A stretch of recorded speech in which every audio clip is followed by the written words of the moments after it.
안녕하세요. 요한계시록 57강 시간입니다. 이 시간에는 요한계시록 19장 11절부터 16절까지 말씀을 통해서 함께 은혜를 나누도록 하겠습니다. 본문 말씀을 제가 봉독합니다. 또 내가 하늘이 열린 것을 보니 보라 백마와 탄 자가 있으니 그 이름은 충신과 진실이라. 그가 공의로 심판하며 싸우더라. 그 눈이 불꽃 같고 그 머리에 많은 면류관이 있고 또 이름 쓴 것이 하나가 있으니 자기밖에 아는 자가 없고 또 그가 피 뿌린 옷을 입었는데 그 이름은 하나님의 말씀이라 칭하더라. 하늘에 있는 군대들이 희고 깨끗한 세마포를 입고 백마를 타고 그를 따르더라.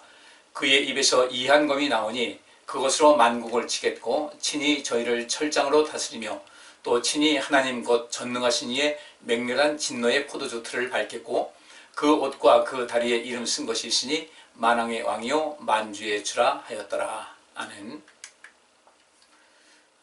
우리 예수님께서 이제 마지막 모든 것을 심판하실 그 내용이 나오고 있는데요. 우선 11절 말씀 보니까 또 내가 하늘이 열린 것을 보니 보라 백마와 탄 자가 있으니 그 이름은 충신과 진실이라. 그가 공의로 심판하며 싸우더라. 이렇게 말씀을 하고 있습니다. 여기서 이 백마와 그 탄 자가 있다. 이 탄 자가 예수님을 의미한다는 것을 우리가 앞에서 우리가 살폈고요. 그리고 그 예수님의 이름이 충신과 진실이다 이렇게 말씀하고 있습니다. 그리고 그분께서 공의로 심판하며 싸운다고 말씀하고 있는데, 여기 요한계시록 6장 1절부터 2절 보니까 내가 보매 어린 양이 7인 중에 하나를 떼시는 그때에 내가 들으니 네 생물 중에 하나가 우레같이 말하되 오라 하기로 내가 이에 보니 흰 말이 있는데 그 탄 자가 활을 가졌고 면류관을 받고 나가서 이기고 또 이기려고 하더라. 이 말씀을 통해서 우리는 백마와 그 탄 자에 대한 것을 대신하고요. 여기서 그 이름은 충신과 진실이라고 했는데 그 이름이라는 그 말의 원래 뜻은 칼로에노스, 이것은 그가 불리워지기는 이런 뜻입니다. 그러니까 그 이름이라는 것은 그분께서 불리워지기는, 그분께서 어떻게 불리워지는가, 그렇게 불리워지기는 충신과 진실이다 이렇게 말씀하고 있어요. 여기서 충신이라는 것은 피스토스라는 단어입니다. 피스토스라는 단어가 이제 믿음이라고도 이제 번역이 되기도 하고, 충신, 충성 이렇게 번역의 그 범위가 넓어지게 되는데, 여기서 충신, 이 피스토스라는 것은 믿을 만한, 그다음에 신실한, 신뢰하는, 신임하는, 또 이것은 본래 무기의 정확성이나 기술을 의미하기도 합니다. 그러니까 과거나 지금이나 시대에 맞게 그 무기의 그 정확도, 이것은 굉장히 중요한 것이죠. 전쟁을 이기기 위해서는 어떤 무기를 개발하고 그 무기가 이제 정확성과 또 이렇게 그 신뢰성이 있어야 되는데, 이 본래의 이 피스토스라는 그런 단어가 이제 기독교적인 그런 개념에서 쓰이기 이전에는 어떤 무기의 정확성이나 기술을 의미하기도 했습니다. 그러니까 신뢰할 만하다는 그런 것이죠. 똑같은 그런 면에서 이것이 우리 신앙적인 면에서 피스토스가 더 쓰여지긴 하는데, 이것은 또한 사람의 신용에 대해 사용되기도 했고요. 그 다음에 복종하는 이라는 의미로 사용되었습니다. 그러니까 여기서 그 이름은 충신이라고 한 것은 하나님께 철저하게 복종하는 거죠. 빌립보서에 나와 있는 말씀대로 예수님께서는 죽기까지 복종하셨다는 그 말씀이 여기 기록이 되고 있어요. 또한 신빙성, 그다음에 충성도, 확실성을 의미하기도 합니다. 예수님께서 그렇게 충신이라는 그런 말로 이제 불려졌다는 것이죠. 이것만 보더라도 우리가 예수님께서 어떤 분인가를 알 수가 있는 거예요. 그 다음에 이 진실이라고 했는데, 그 진실이라는 것은 알레디노스라는 단어가 쓰여집니다. 이것은 진짜의, 또 정당한, 성실한, 의로운 예수님의 속성이에요.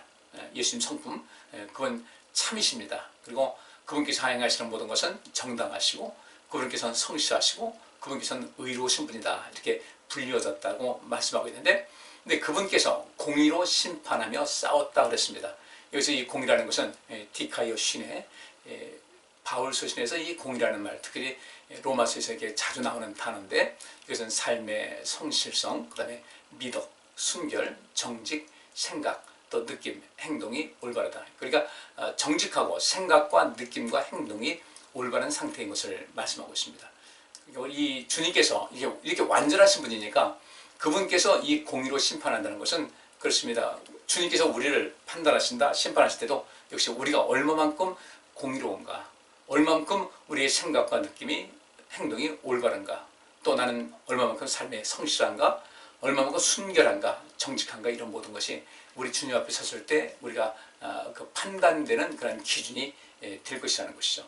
그래서 공의로 심판하고, 심판하는 것은 크리노, 분리하다, 판단하다, 결정하다, 구별한다는 뜻이고, 그 다음에 이 심판하며 또 싸운다고 그랬는데, 이 싸운다는 것은 문자어로 싸우다, 다투다, 전쟁하다 이런 뜻입니다. 이 사단은 또 악한 자들은 항상 그 불의를 일삼죠. 불의를 일삼으면서도 거기에 대한 어떤 죄책감도 없고 부끄러움도 없는 이런 상태에 있는데, 우리가 항상 하나님의 의를 추구하며 살아야 될 것.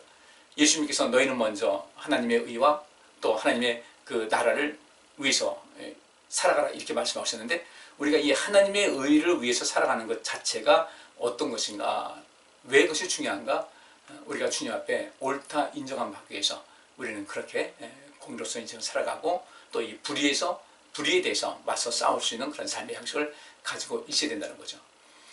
계시록 17장 14절 보면 저희가 어린 양으로 더불어 싸우려니와, 저희라는 것은 악한 무리들이죠.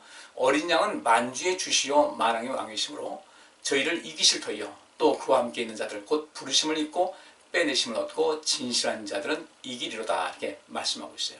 그럼 여기서 우리 주님께서 만주의 주시고 만왕의 왕이시니까 본래가 만주의 주고 만왕의 왕이십니다.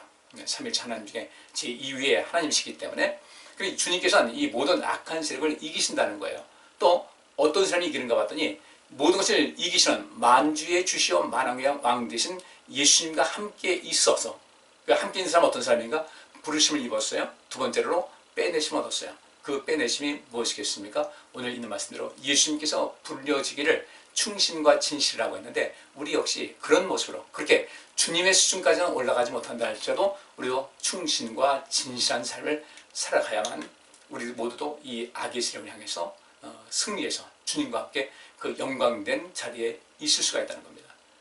충신이라는 것이 그랬잖아요. 믿을만하다, 신실하다 그런 거예요. 신빙성과 충성도와 확실성, 이 복종하는 것, 이 모든 것이 온전해야 되고, 여기 진실한 자들, 그러니까 이 빼내심 얻었다는 것은 그렇게 충신이라는 그런 이름을 받으실 수만큼, 그렇게 평가를 받을 수 있는 만큼 돼야 되고, 그 다음에 그 진실한 자들, 이것이 부르심을 입고 빼내심을 얻고 진실한 자들은 이길 것이다. 그리고 이제 요한계시록 19장 12절부터 16절 오늘 본문 말씀을 쭉 읽겠습니다. 이것을 읽고 이것을 이제 하나씩 풀어나가도록 하겠어요. 그 눈이 불꽃 같고 그 머리에 많은 면류관이 있고 또 이름 쓴 것이 하나가 있으니 자기밖에는 아는 자가 없고, 또 그가 피 뿌린 옷을 입었는데 그 이름은 하나님의 말씀이라 칭하더라. 하늘에 있는 군대들이 희고 깨끗한 세마포를 입고 백마를 타고 그를 따르더라. 그의 입에서 이한검이 나오니 그것으로 만국을 치겠고 친히 저희를 철장으로 다스리며 또 친히 하나님 곧 전능하신 이의 맹렬한 진노의 포도주틀을 밟겠고 그 옷과 그 다리에 이름 쓴 것이 있으니 만왕의 왕이요 만주의 주라 하였더라. 그렇습니다. 자, 첫째로 여기 눈이 불꽃 같다라고 말씀하고 있죠. 여기 12절에 그 눈이 불꽃 같고 그 머리에 많은 멸관이 있다고 했는데, 이 눈이 불꽃 같으신 예수님은 사도 요한이 요한계시록을 처음 기록하기 시작할 때 그때 이제 비었던 주님의 모습을 여기서 말씀하고 있어요. 요한계시록 1장 12절부터 19절 보니까 몸을 돌이켜 나더러 말한 음성을 알아보려고 하여 돌이킬 때에 7 금촛대를 보았는데 촛대 사이에 인자 같은 이가 발에 끌리는 옷을 입고 가슴에 금띠를 띠고 그랬어요. 여러분 아시다시피 7 금촛대는 7 교회를 말합니다. 7 교회라는 것은 이 소아시아 7교회를 요한계시록에서 말하고 있는 것은 그 소아시아 7교회는 지상에 있는 모든 주님의 지교회를 총칭해서 말하고 있는 것이에요. 그리고 14절 보니까 그 머리와 털의 희가 흰 양털 같고 눈 같으며 그의 눈은 불꽃 같더라 라는 이 말씀을 기록을 하고 있어요. 그리고 그의 발은 풀무에 단련한 빛난 주석 같고 그의 음성은 많은 물소리와 같으며, 그래서 많은 물소리라는 것은 하나님의 능력을 많은 물소리로 이렇게 또 비유하기도 해요.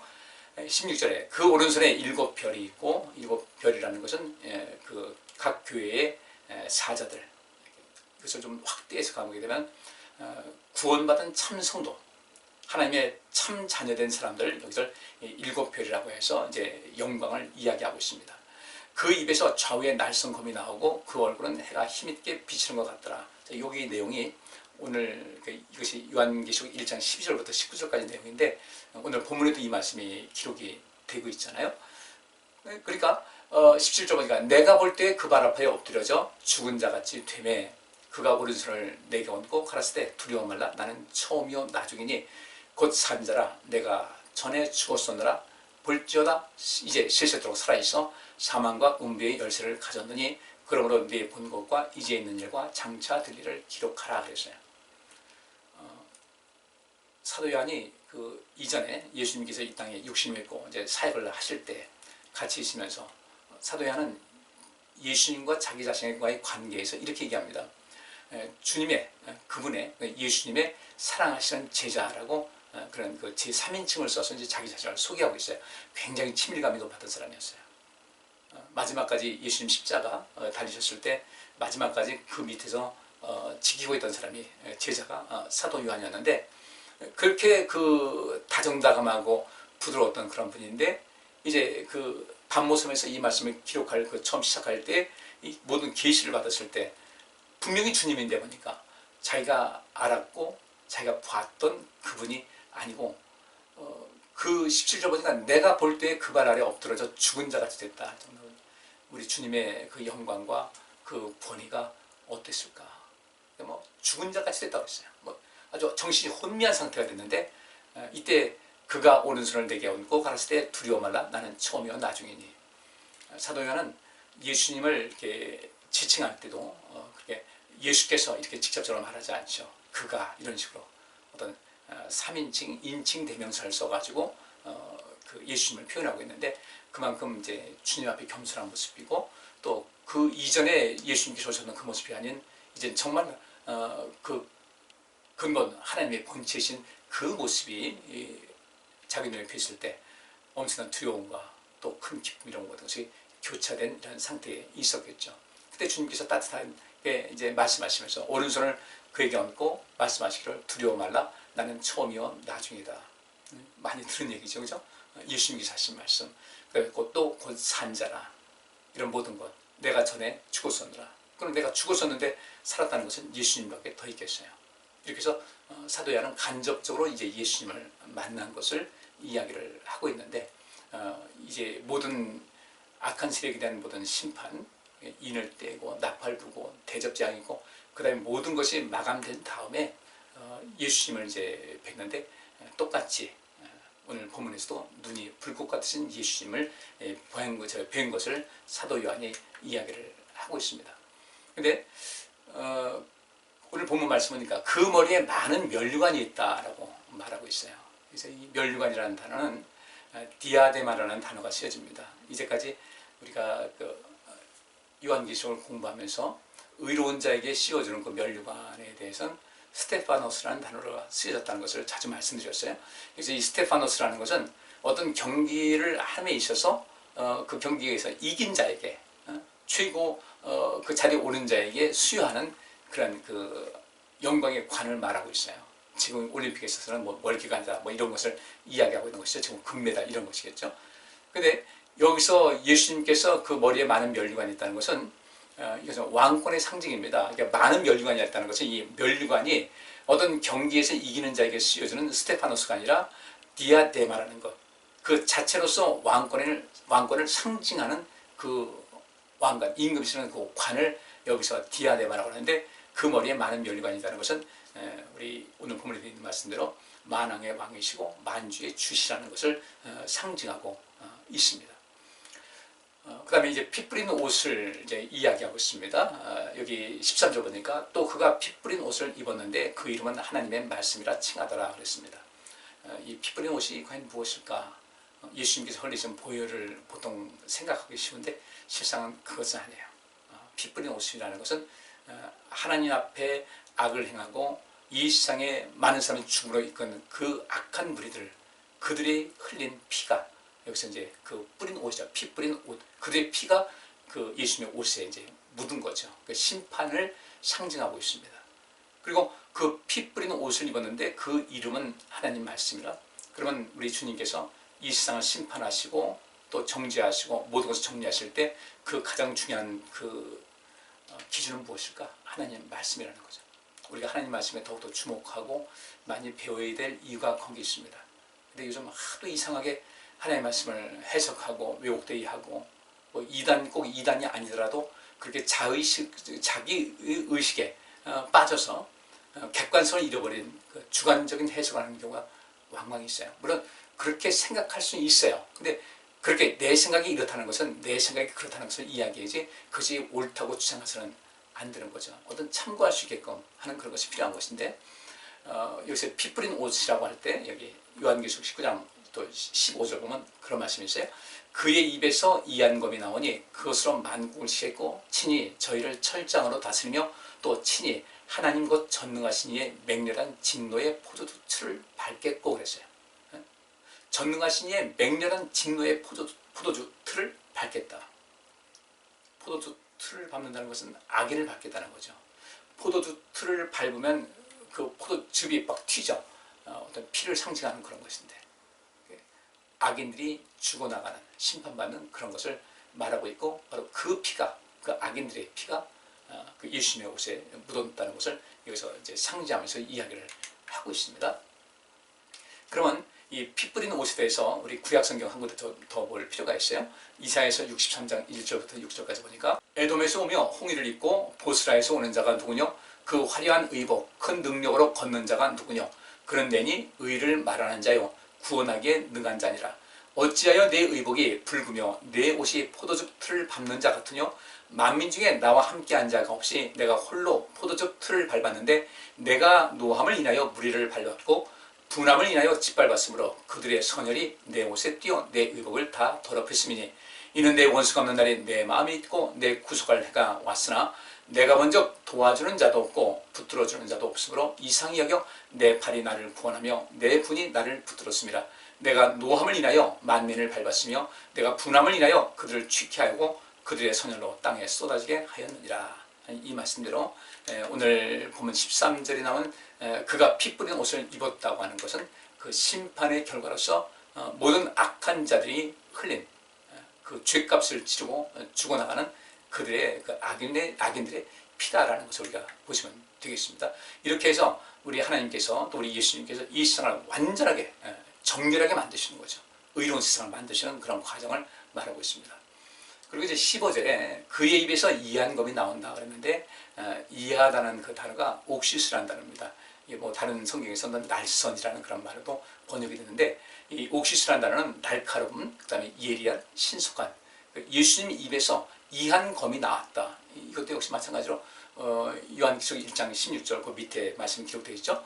그 오른손에 7별이 있고 그 입에서 좌우에 날선검이 나오고 그 얼굴은 해가 힘있게 비치는 것 같다라고 하는데 그 입에서 좌우에 날선검 할 때 이건 날서다는 것도 옥시스라는 똑같은 단어가 쓰여집니다. 그러니까 이하다는 것과 날서다는 것은 이제 옥시스랑 같은 단어예요.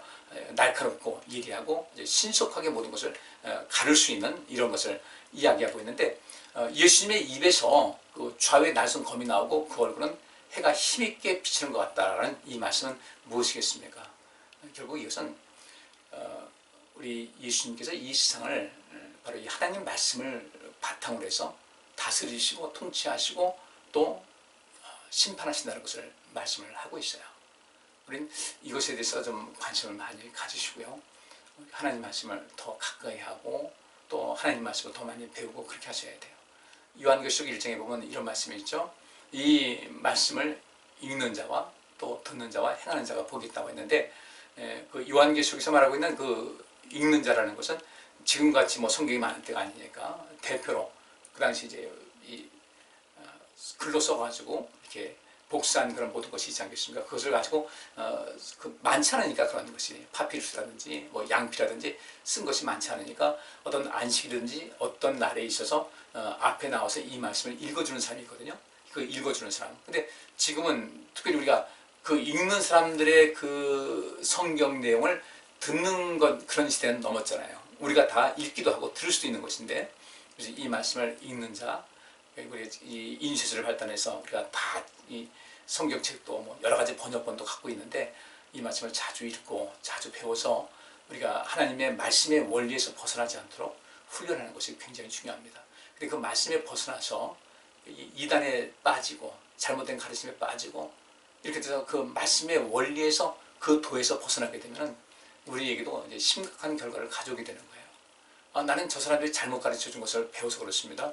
우리에게는 이성이 있지 않습니까? 이성이 있는데 가장 기본적인 어떤 상식만 있어도 그 잘못된 것에서 벗어날 수가 있어요. 근데 우리가 그 상식이 무너지게 하는 것이 무엇입니까? 결국 그 속에서 내 삶 속에 어떤 위기가 다가왔을 때, 위기에 처했을 때 내 상식이 무너지고 이상한 그 이론과 이상한 상황이 나를 지배하게 됩니다. 또 두 번째로 이 시험 들었을 때도 그렇고 욕심이 내 속에 찼을 때, 어떤 욕심이 내 속에서 계속해서 일어나게 될 때, 그때 우리가 그 잘못된 것에 빠질 가능성이 굉장히 많이 있어요. 우리는 위기 상황이 되지 않도록 하나님 말씀을 주야로 묵상하는 자가 복 있는 사람이라고 했는데, 하나님 말씀을 늘 가까이 해서 그 말씀의 원리대로 인생을 살고, 그래서 또 뭐 듣기만 하는 것이 끝나는 것이 아니라 그 말씀을 행실로 옮길 수 있는 실천하는 그런 삶을 살아가게 될 때 우리 주님의 입에서 이한검이 나온다고 했는데, 그 날성검, 또 예리한 검, 여기서 우리가 심판을 받지 않을 수가 있다. 그래서 히브리서 4장 11절과 12절 말씀 보니까, 그러므로 우리는 이 안식에 들어가기를 힘씁시다. 아무도 그와 같은 불순종의 본을 따르다가 떨어져 나가는 일이 없도록 해야 하겠습니다.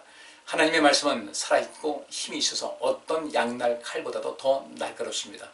그래서 사람 속을 꿰뚫어 혼과 영을 갈라내고 관절과 골수를 갈라놓기까지 하여 마음의 품은 생각과 의도를 밝혀냅니다.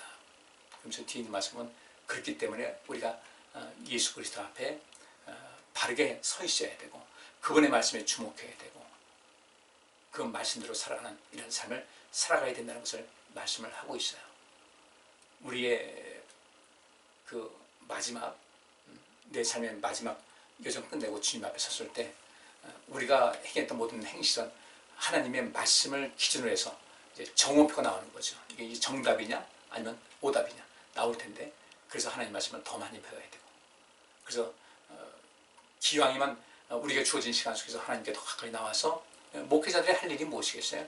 그 하나님 말씀을 더 연구해서 또 그 말씀을 제가 바르게 해석해서 바르게 가르쳐주는 것이 목회자 할 일인데, 그 자리에 나와서 함께 말씀을 연구하고 또 배우고 익히고 생활 속에서 실천하는 그런 모습을 가지고 인생을 살아간다면, 우리 주님의 입에서 나오는 그 이한검, 날카롭고 예리하고 신속하게 모든 것을 결정짓는 그 속에서 우리는 판단받지 않고 주님께로부터 옳다 인정을 받을 수가 있게 되는 겁니다. 모쪼록 그렇게 주님 앞에 옳다 인정을 받아서 행복한 이 세상의 삶, 또 주님의 나라에서도 그 영광으로 가득할 수 있기를 주의 이름으로 축복합니다. 기도합니다. 하나님 감사합니다. 우리 주님께서 이 세상을 이제 마지막 심판하실 때, 그리고 또 오늘이란 날 속에 우리의 삶이 주님께로부터 판단될 때, 우리는 하나님 말씀이 가장 큰 기준이 된다는 것을 알았습니다. 이 말씀의 기준에 바로 서서 바르게 하나님 말씀을 배우고 바르게 하나님 말씀을 실천하고 행함을 통하여 주님께로부터 옳다 인정받고 복된 삶을 영원토록 누릴 수 있도록 도와주옵소서. 우리가 헛된 것에 마음 뺏기지 않게 하시고 재물에 마음 뺏기지 않게 하시고 세상의 어떤 육신적인 즐거움에 마음 뺏기지 않게 하시고 늘상 주님 중심으로 인생을 살아서 항상 복된 삶, 영광 삶 이어지게 하여 주옵소서. 예수 그리스도 이름으로 기도하옵나이다. 아멘. 오늘 여기까지 하겠습니다. 감사합니다.